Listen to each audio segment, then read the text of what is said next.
Welcome to Sunshine Cathedral's Queer God Squad. It's Wednesday, March 12th. I am Darrell Watkins, the Senior Minister here at Sunshine Cathedral and Auxiliary Bishop of the Global Justice Institute and the current President of the Divine Science Federation. With me today is the Reverend Dr. Ann Atwell and the Reverend Kevin Tisdall, both of whom minister with me at Sunshine Cathedral. Visit sunshinecathedral.org to learn more about our progressive faith community and how you can be part of it no matter where you live in the world. Watch our streaming programs, ask for prayer, make donations, and also follow us on social media. We'd love to have you as part of the Sunshine Cathedral community, regardless of your location. And if you live in South Florida, be sure to check out the Sunshine Cathedral Center for the Performing Arts, offering entertainment for the LGBTQ+ community to benefit the LGBTQ+ community. Queer God Squad was created by Hotspots Happening Out to support our mission to explore the value of faith in the LGBTQ community. There is no streaming TV show like this in the entire world. In 2025, we are celebrating the 40th anniversary of Hotspots Magazine, the 5th anniversary of Queer News Tonight, with nearly 10,000 stories and 10 million views in 2024. We will produce the 25th anniversary of the Stonewall Pride Parade and Festival on June 14th, Pride Fete Diversity Pride in August, and now the near 50th anniversary of Pride Fort Lauderdale in February.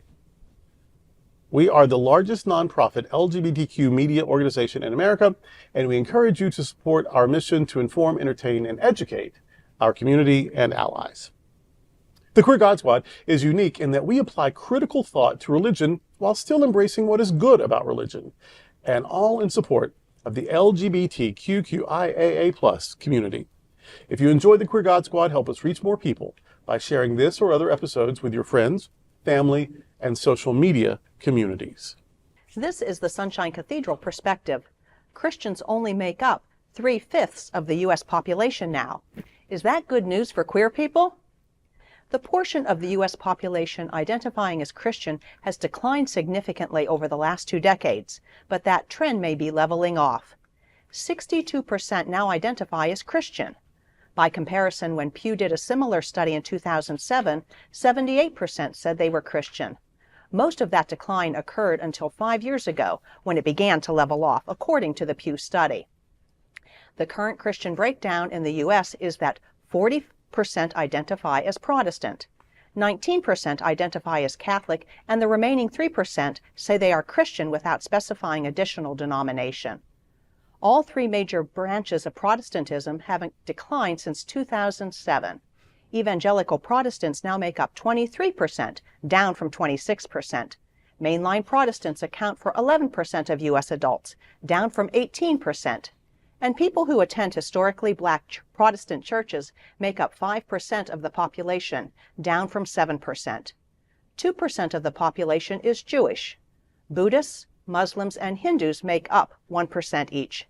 And about 30% of people in this country are not affiliated with any religious tradition. 60% of immigrants are Christian. What does queer spirituality have to offer at a time when religion is losing its appeal? And some suggest that one of the things that turn people off religion is homophobia and transphobia. What is it like when queer isn't just a social identity, but a spiritual experience? Let's talk about it now. You know, I was raised in mainline Protestant church. I've shared that before. I was raised in the Presbyterian tradition, and we went to church every Sunday. Every Sunday we went to church. We got up, we went to Sunday school, we went to church. My parents were very active in the church. And so, of course, I became very active in the church, went on to seminary, and here now working at Sunshine Cathedral as clergy. My sister and brother never go to church. Never. They never go to church. It's not that they don't believe in God, as far as I know. They just don't go. Now, if you asked my sister what her church is, she would say Sunshine Cathedral, because she comes here a couple times a year. She helps out with special events, that kind of thing, but she doesn't show up every Sunday. My brother just doesn't go to church. That's okay. That's entirely their choice. You know, if folks are leaving religion, if they're leaving churches because of homophobia and transphobia, there's an alternative.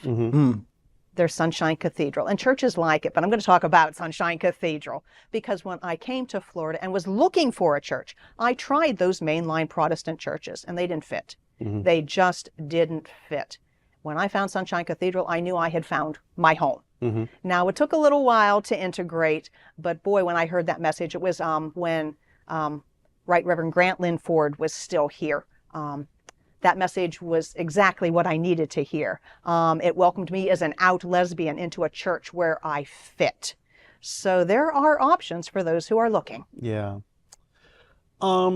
Religion needs, Bishop John Spong wrote a book about 25 years ago now, 24, 25 years ago, called Why Christianity Must Change or Die. Why Christianity Must Change or Die. He was very prophetic, and I still think that he was right. Yeah. That there's nothing wrong with an evolving, relevant, compassionate Christianity. What's wrong is that there's almost no such thing.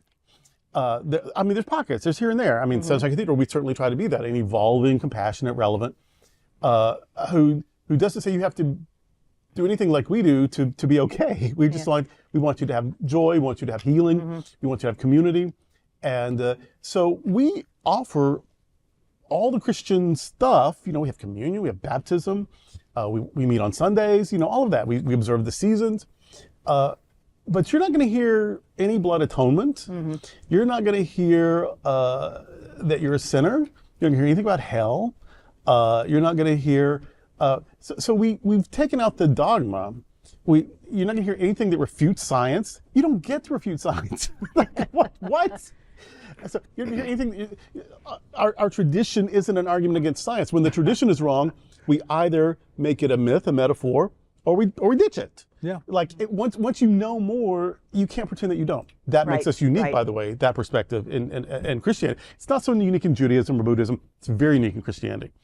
And so if church is mean to you, why would you go? Yeah. If church is irrelevant, why would you go? If church is boring, why would you go?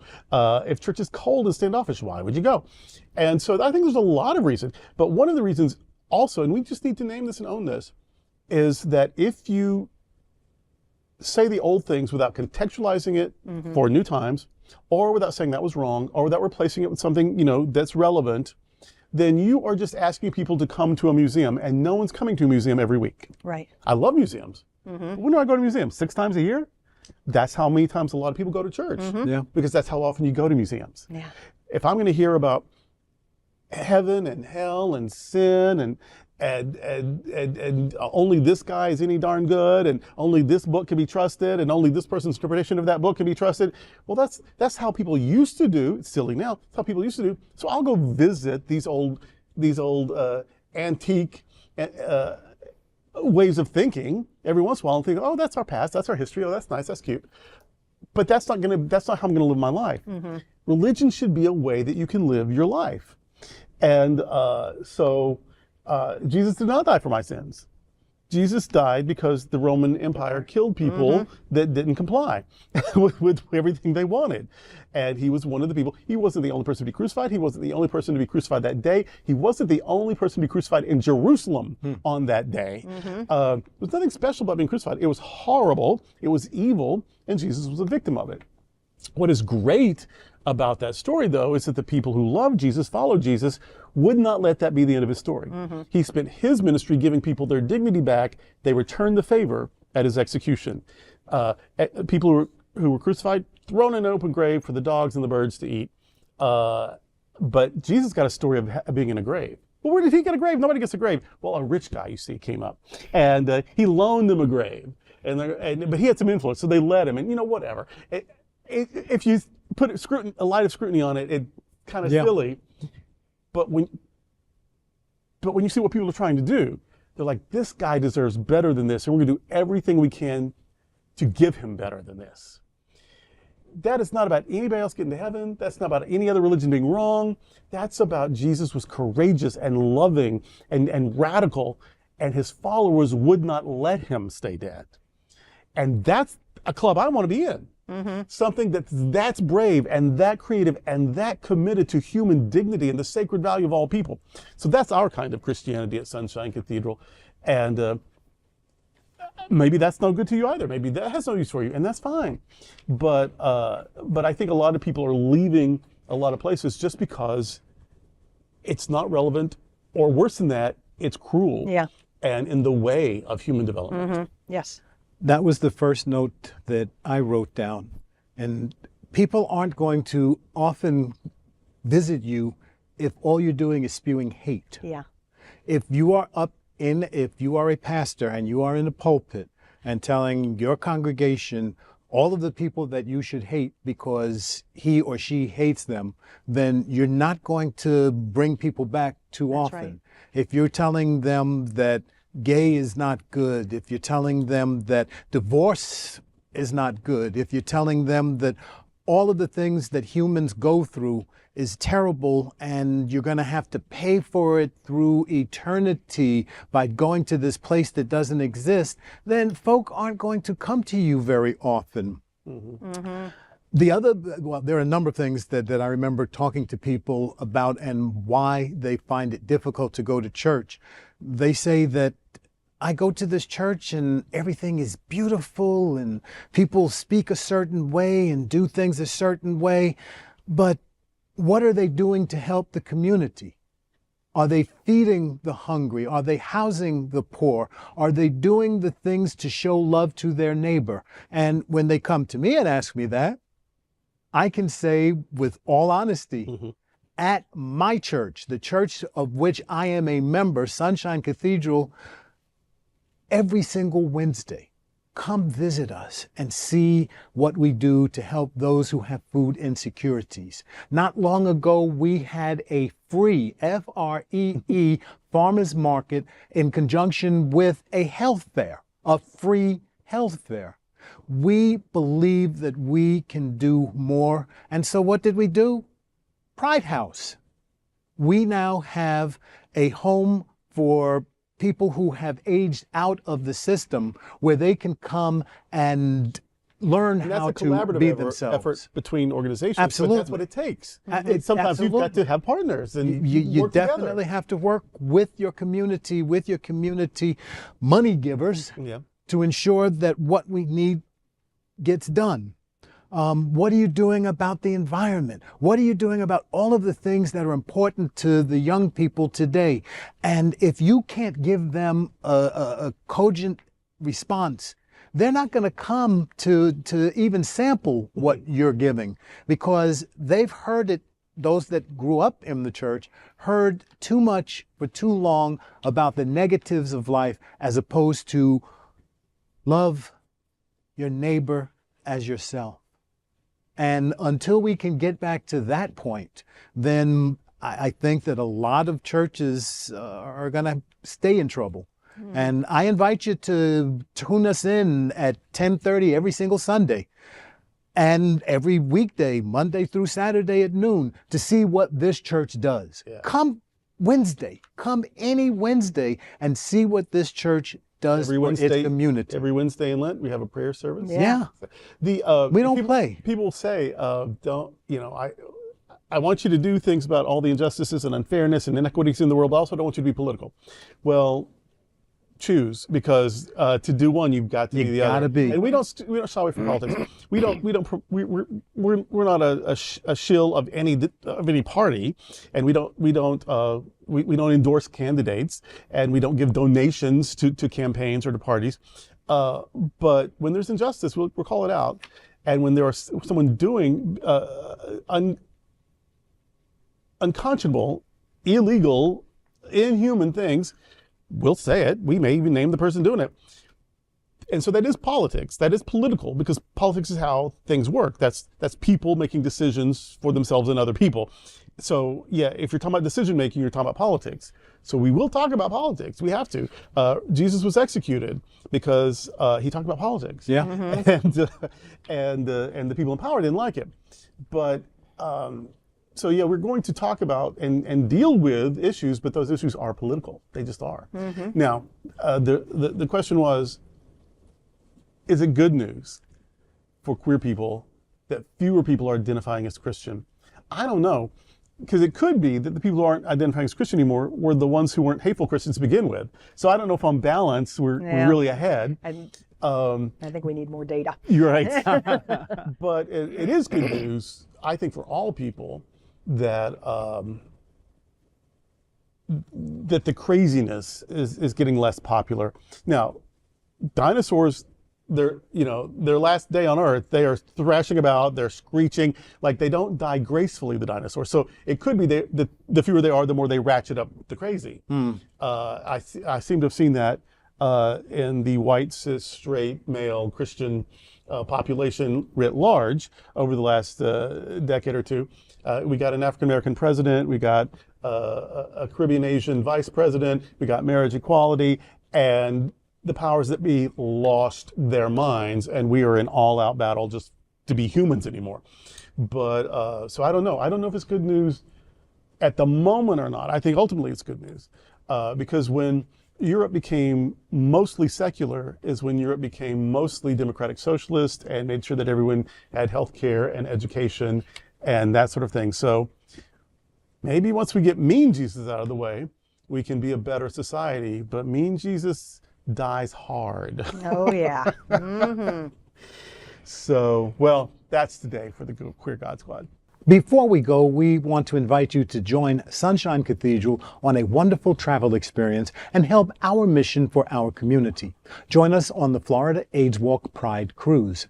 This unique 3-day cruise will sail from Miami on the $1 billion and ultra-deluxe 170,000-ton MSC Seascape on November 2nd, 2025. The cruise is for the Florida AIDS Walk. Your participation helps 13 vital beneficiaries in our community. The cruise is an incredible value starting at just $199 and is also a fundraiser for the Sunshine Cathedral. Parties, special events, and more aboard, including a special unlimited beverage and open bar with Wi-Fi for all 3 days for just $68. We invite you to join us on this amazing cruise for fun. This vital cruise for good.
Thank you for joining the Queer God Squad today. We are here daily at 3 p.m. to have some fun and to discuss what our LGBTQ community is talking about. Sunshine Cathedral is the world's leading progressive queer church. Progressive, queer, and God are words that naturally should go together. Remember that. We all are in this together. Also remember, you are God's miracle, not God's mistake. Until next time, we are the Queer God Squad. Goodbye. Bye.